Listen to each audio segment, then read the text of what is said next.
Quem pode ler Romanos 8,16? Já abriram? Porque não me envergonho do Evangelho de Cristo, porque é o poder de Deus para a salvação de todo aquele que crê, primeiro do judeu e também do grego. Porque não me envergonho do Evangelho de Cristo, porque ele é o quê? O poder de Deus para a salvação. Até aí. Olha que coisa interessante. Não me envergonho do quê? Do Evangelho de Cristo. Eu posso me envergonhar do meu passado, eu posso me envergonhar dos meus erros, eu posso me envergonhar dos meus pecados, eu posso me envergonhar de qualquer coisa da minha vida, mas eu não posso me envergonhar do Evangelho de Jesus Cristo. Quantos aqui já até se envergonharam de carregar a Bíblia? Quantos já se envergonharam em se declarar, em se pronunciar evangélico no meio de um grupo que não era evangélico? Se declarar evangélico na empresa, na escola, na faculdade, no ônibus, no metrô, levantar com a Bíblia, abrir a Bíblia. Quantas vezes nós nos envergonhamos do Evangelho? Agora, Deus não se envergonha de nós, Jesus não se envergonha de nós. Ele não se envergonhou há 2000 anos de abrir os seus braços naquela cruz, de se entregar por nós para nos salvar, para nos perdoar, para nos libertar, para garantir a nossa salvação. Ele não se envergonhou. Agora, quantas vezes nós nos envergonhamos? O texto diz, Romanos 8,16, Paulo, inspirado pelo Espírito Santo, escrevendo a carta aos Romanos, 16 capítulos. Neste primeiro capítulo, esta afirmação, há quem duvide dos escritos de Paulo ou qualquer outra passagem bíblica, mas a palavra de Deus é inspirada e proveitosa para edificação. A totalidade da palavra, da Bíblia Sagrada, é inspirada por Deus, até as vírgulas, a acentuação e tudo. Não tem erro, não tem falha. A palavra de Deus é eterna e é perfeita. Então nós abraçamos de Gênesis a Apocalipse a totalidade das Escrituras como sendo a boca de Deus falando conosco. É óbvio que Deus teria que usar homens, cerca de 40 homens, um período de 1600 anos, para escrever a Bíblia. Agora você abre Romanos capítulo 1, versículo 16 e diz: porque não me envergonho do Evangelho de Cristo, porque é o poder de Deus para salvação. Agora preste atenção, se alguém tivesse se envergonhado do Evangelho, como que esse Evangelho teria chegado até você? Quantos estão no Evangelho há mais de 5 anos aqui? Quantos abraçaram o Evangelho há mais de 5 anos? Quantos foram aceitos por Deus há mais de 5 anos?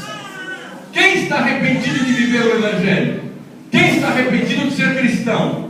Quem se arrepende de ser crente, de ser evangélico? Tem alguém aqui que está arrependido? Alguns dizem: eu me arrependo de não ter recebido o Evangelho há mais tempo.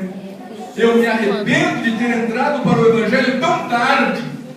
Perdi tanto tempo, bati em tantas portas e fui o quê? Prejudicado, perdi tempo, desperdicei a vida, gastou dinheiro, saúde, encheu de vícios, estragou o próprio corpo, o tempo do Espírito Santo. Mas agora que o Evangelho alcançou sua vida, você abraçou o Evangelho, Deus aceitou você na família dele. 1 Pedro 2,9 diz que nós somos geração eleita, nação santa, sacerdócio real, povo de propriedade exclusiva do pastor Edson. Não. Não é não? O que é então? De Deus. Povo de propriedade exclusiva de Deus, o nosso Pai. E o versículo não termina aí. Ele diz: para anunciar as virtudes daquele que chamou você das trevas para a sua maravilhosa luz. Então não é para ter vergonha de ser crente. Aleluia! Não é para ter vergonha de ser evangélico. Não é para ter vergonha ou timidez de ser assembleiano. Meu Deus, aleluia! É para você ter alegria, prazer, entusiasmo e você anunciar o Evangelho, para anunciar as virtudes daquele que chamou você das trevas para a maravilhosa luz. Quem era você antes de Jesus? O que você fazia? A Bíblia diz que as nossas obras eram como sujeiras, as nossas justiças eram como coisas podres diante de Deus. Os nossos sacrifícios e rituais perante Deus não tinham nenhum valor. Deus olhou dos céus à terra, não viu nenhum justo, nos amou com amor eterno, nos chamou com a sua benignidade e nos trouxe para a sua família, para a sua casa e nos fez seus filhos, sua família. Agora veja, a igreja é uma bênção, não é? A Bíblia é uma bênção, não é? A oração é um privilégio. A comunhão com os irmãos nos fortalece e nos edifica. O louvor é uma das coisas mais maravilhosas que Deus deixou para nós. Agora, não basta viver esta comunhão aqui dentro, não basta estar tudo bem aqui, é preciso se levantar e sair, ir ao mundo, fazer missões todos os dias, a todo tempo, em todos os lugares, sim ou não? Este é o privilégio. Agora, presta atenção a outra coisa. Não basta você tocar guitarra, não basta você cuidar do som, não basta você cuidar da igreja. Eu vejo que essa igreja é muito bem cuidada. Tem lugares que a gente vai que o chão nem brilha mais. Aqui a gente percebe que as pessoas cuidam. Tudo aqui está muito arrumadinho, tudo aqui está bem cuidado. A decoração, parabéns. Não basta se você cuida só das cortinas. Você diz, já estou fazendo a obra de Deus. Não. Se você cuida só do chão, eu não preciso fazer mais nada. Se você cuida do telão e de toda parte sonora da igreja, eu não preciso fazer mais nada. Já estou dando a minha cota de contribuição. Esta é apenas uma parte. Você precisa abrir a sua boca e falar quem é Jesus. Você precisa abrir a sua boca e falar o que Deus fez na sua vida. Você precisa dar testemunho e ser sal e luz onde você estiver. Você não pode se envergonhar do Evangelho. Você pode ter atividades administrativas, de secretaria, de tesouraria e de qualquer outra parte na obra de Deus. Esses são serviços indiretos que favorecem a pregação do Evangelho. Você pode ajudar o departamento de missões, mas todos nós temos um compromisso de pregar o Evangelho, de evangelizar, de ajudar as pessoas a entender o plano de Deus. Ninguém melhor do que nós para falar quem é Deus, sim ou não? Ninguém melhor do que nós para falar quem é Jesus, não é verdade? Ninguém melhor do que nós para falar quem é o Espírito Santo. Ninguém melhor do que nós para falar a importância da Bíblia. Ninguém melhor do que nós para explicar o que significa a igreja. Ninguém melhor do que nós para falar sobre novo nascimento. Desse lado aqui, quem já experimentou o novo nascimento? Sabe o que eu estou dizendo? Nascer de novo, experimentar o poder transformador do Evangelho, ser uma nova pessoa em Cristo. O Evangelho não tira o seu bom gosto, o Evangelho não tira o seu bom apetite, o Evangelho não tira as coisas boas que Deus já preparou na sua vida. Pelo contrário, ele intensifica, aperfeiçoa e ajuda você a viver uma vida abundante. João 10:10. O Senhor veio para trazer vida e vida abundante, vida com propósito, vida com sentido, vida com significado, vida com celebração. Então todos nós que viemos para o Evangelho somos agora abençoados, agraciados, privilegiados por Deus para viver o Evangelho, porque fomos chamados para a salvação através do Evangelho, para viver essa salvação, mas também para pregar e anunciar essa salvação. Por isso que o texto diz, não me envergonhe do Evangelho, porque o Evangelho é poder de Deus, poder transformador. Sempre que eu falo sobre esse texto, eu me lembro de uma pessoa chamada Viviane Senna. Alguém já ouviu falar do Ayrton Senna? Quem sabe quem foi o Ayrton Senna? Que trouxe muitas alegrias aos brasileiros por ser um corredor de Fórmula 1, campeão muitas vezes.